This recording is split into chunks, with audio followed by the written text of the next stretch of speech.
Assalamu alaikum, ladies and gentlemen. This is your host again, Sheikh Muhammad Ali, and I'm going to talk about the Chilam Joshi festival. I call it a close encounter with the descendants of Alexander the Great. Let me give you the details of day 2, which was the 15th of May 2024. The Chilam Joshi or the Kailash festival is an ancient cultural event which takes place every year around the same time in the Kailash Valley, Chitral, Pakistan. Kailash valleys are surrounded by the Hindu Kush mountains. People who live in these valleys are called the Kailasha people, who have a unique culture, traditions, language, and follow an ancient form of Hinduism, paganism, which has been corrupted over the years, of course by nobody else but us, which is so unfortunate. The previous night we were up till 2 a.m. and after going back to my room I was pretty much tired, but since I was sharing the room with 4 other souls, it struck my mind that what if they snore? If I had the liberty, I would have surely lodged myself in a 5-star single accommodation, which I did not, being a celebrated pauper. And without any complaints, I was thus in this room. With the thought of someone snoring and keeping me awake, I ruined my night, and I was up like a zombie owl till almost Fajr time when I heard a melodious Mua'zzin giving an azan, the Muslim call to prayer. And while I struggled to get up for my prayers, when that rascal friend of mine called Iblees whispered in my left ear, which he usually does, that go back to sleep, my lad, and you can always get up in a while. And lo and behold, I went to sleep. Damn! The chirping of the birds and the laughter of the individuals who could not secure a room and were lodged in the makeshift tents and camps right outside our room woke me up around 8ish in the morning, and after cursing myself, I left my bed since I had missed my Fajr prayers. Everybody else in the room was sleeping, so I tiptoed my useless self to the washroom and got ready to meet the world outside. By the time I came out in the lawns, there were at least over 30 people basking in the sun, arranging for a hot bath, preparing their breakfast, or pulling jokes at each other. I looked at my jacket, which had almost dried, which I had hung outside since I had to wash it. Took my shoes, which were still soaked in water from last night, washing that I gave them, and went behind our room where there was ample sunlight, and thus I put them there for drying. Remember, I told you in the first clip that I fell in a gutter on the first night that we reached there. So I came back to my room, took out my instant noodles and coffee, and headed for the kitchen.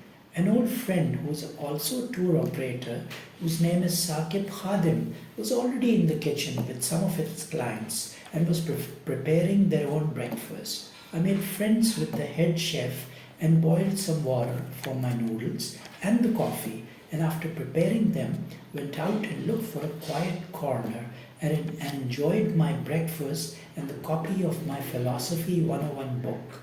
Imperative to mention that I am currently teaching philosophy and ethics at the Iqra University in Islamabad.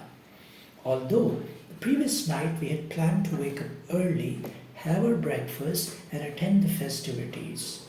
But since we are all extremely tired and the late night chatting, most of the people slept like logs.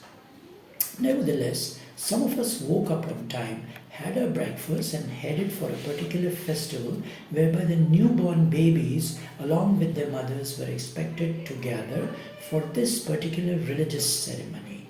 I forgot to ask the name of this specific festival, whereby one person was playing the drum and mothers, along with the babies who were born prior to this festival, were standing around him while another gentleman who was reciting something, and then he started throwing dried milk called paneer in Urdu on the mothers and the newly born lovelies. I noticed that whether it is a sad or a happy event, the drum is always beaten. The Kailasha are a very happy-go-lucky people, and they celebrate their pain, sorrow, or happiness with a smile on their faces, and not a single frown on their foreheads. Lest I forget to mention that they also believe in the same God as we do, of course with a different name.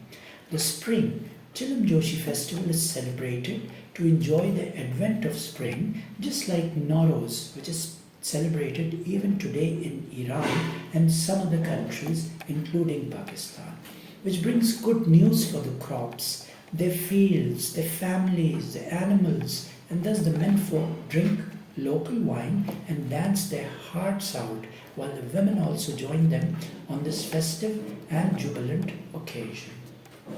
It is true that during this festival, the young girls also choose their handsome princes and decide to talk to each other later and then try and convince their parents to help tie their nuptial knots.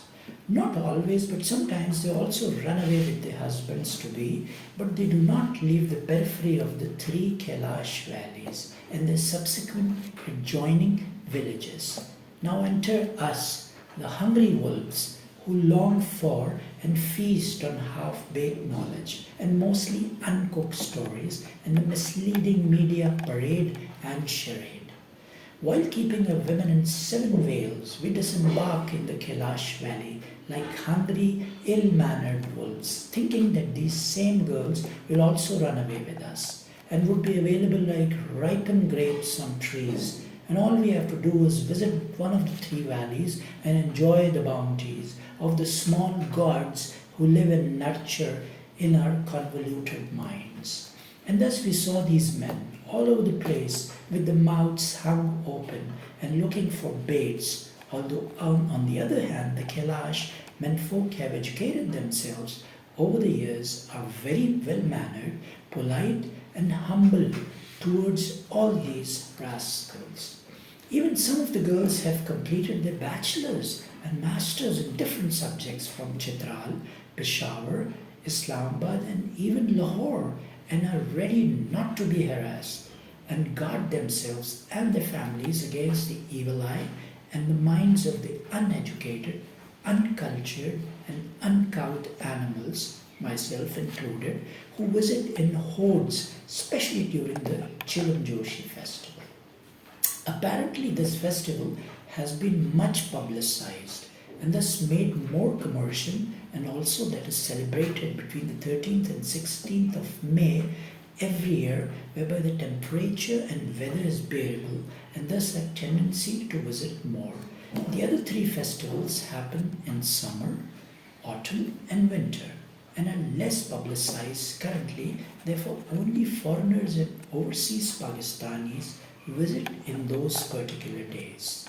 It is a moral and ethical duty of people like us that we must propagate the true picture to the masses, locally as well as abroad, so that this beautiful culture dating back to Alexander the Great period can be preserved and marketed properly, so that ultimately the economy of these particular valleys is boosted through a good and well-balanced ecosystem. More and more trips for the corporate sector and the upper middle and the richer but cultured class needs to be directed towards this rugged, beautiful yet pristine area, which would help upgrade the economic condition of these extremely poor yet loving people. Unfortunately, over a span of 76 years, the government has done nothing to help these loving, hospitable and amazing dying culture. And as usual, the Kailasha are being played in the hands of the politicians who give them false hopes. I've been traveling for the last over 36 years in Pakistan, and this was the most treacherous and painful 14-hour road journey from Islamabad to a village called Bamburet, with horrible road conditions, poor infrastructure and pathetic hygienic and sanitary conditions. Well, coming back to the article, I enjoyed the morning festival, took a lot of pictures while being guided by Sabira Bibi, who's a Kailasha girl and who was our host for the entire 4 days. Surprisingly, she is a bachelor's from Chitral and a master's degree in hospitality management from Islamabad. She can speak pretty good Urdu and reasonable English and works as a part-time manager in the hotel where we were lodged. She's trying her best to educate people like us about her culture and has spent a wonderful time with her while trying to understand the issues and problems that they face as a community. Luckily, I was able to meet Shahzada Khalid Parvez, a Mehtar, who is the son of a prince, Shuja Mulk, and the grandson of Prince Amanul Mulk, who was a ruler of the princely state of Chitral before it was annexed by Pakistan in 1958. A mostly quiet, humble soul who was having his breakfast in one corner, but I noted that local people were visiting him and kissing his hand, and I assumed immediately that he was royalty, and thus took the freedom and the privilege to join his group, and he graciously allowed me in his inner circle. I enjoyed a good hot cup of cha with him and his group, and we discussed politics, the Kailasha history, and Chitral in general, which of course added more to my limited knowledge about this region.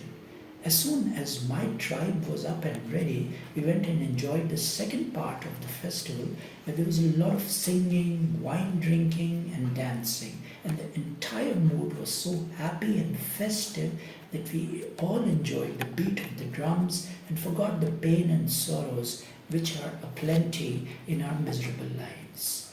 After the singing, dancing, and enjoyment, I took many pictures and made clips for these vlogs. I left the hullabaloo and descended back to the village area where one of my sisters from another mother was waiting for me. She had some medical issues and thus could not join us for the hike.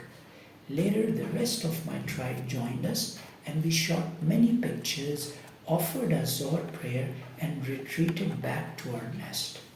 Later in the evening, we enjoyed local singers who were specially arranged for us, had a wonderful bonfire and barbecued chicken. Most of us danced the night away, initially on local songs and then on O Mama Teteme, sung by a combination of an East African and a Latino singer, which became a certain hit amongst us, and it would continue to remain in our minds for the rest of the trip. Although generally prohibited in Islam, but music and the beat of the drum incited most of us, and we partied and danced like kids. As usual, we enjoyed till late in the wee hours of the next morning and ultimately came back to our rooms extremely tired, but with amazing memories of yet another fun-filled day. Some of the pictures of day 2 are being attached here in this particular vlog, along with some clips. Hope you enjoy them.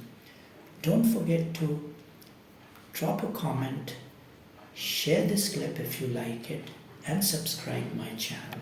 Thank you so very much.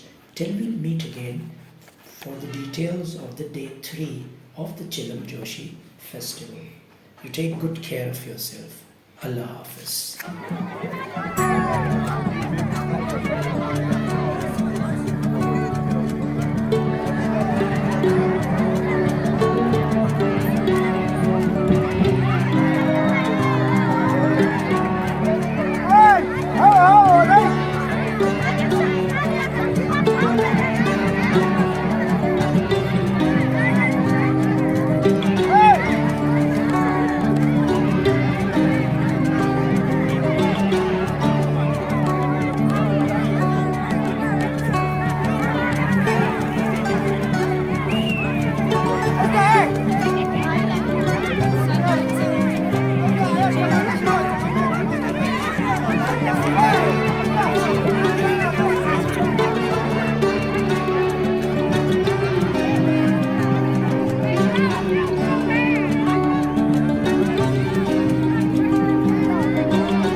क्या हो रहा थे? पनीर फेंक रहे थे? What was that about? थोड़ा सा अपना तारुफ करा दें. Who are you? हाँ. मेरा नाम साबरा बीबी है. अच्छा. मैं कैलाश से मेरे ताल्लुक़ है. तो यहाँ पर हमारी जो बिलीफ है कैलाश के पाक इन नापाक में है. जो हम एक तो दूध से हम प्योरीफाई करते हैं. दूसरा हमारी है जो चौमुस फेस्टिवल है उसमें हम प्योरीफिकेशन बकरी को ज़बह करते हैं और उसकी जो खून है उससे मतलब सबके उसमें छिलकते हैं. फिर हम समझते हैं कि वो प्योर हो गए. तो अभी जो हो रही है ये न्यू बर्न बेबीज़ है, उनकी प्योरीफिकेशन हो रही है. ये तकरीबन 1 महीने पहले, 2 महीने पहले, 3 महीने पहले जो पैदा हुई है वो ख़वातीन इस एरिया पे आना अलाउ नहीं है जब तक ये प्योरीफाई नहीं होगी. ये सिर्फ ये जोशी फेस्टिवल में इधर प्योरीफिकेशन होती है. तो सारी जो न्यू बेबीज़ के मदर्स है वो सारे इधर गैदरिंग हुई है. तो सबके जो दूध है दूध सबके ऊपर ओछ लगते हैं. तो हम समझते हैं कि वो पूरी प्योरीफाई हो गए. अब वो सारे इधर अलाउ है. बच्चे प्योरीफाई हुए या मदर्स भी हो गए? मदर्स एंड बच्चे सारे. Now they can go back and mix and everything. तो अभी ये है कि जो न्यू फ्रेश चीज़ बनाते हैं वो सबको बांटते हैं. ठीक है जी, वो हमारी रस्म है. Very interesting. जी. आपका कोई क्वेश्चन है? चल, thank you so much Sabra. Thank you.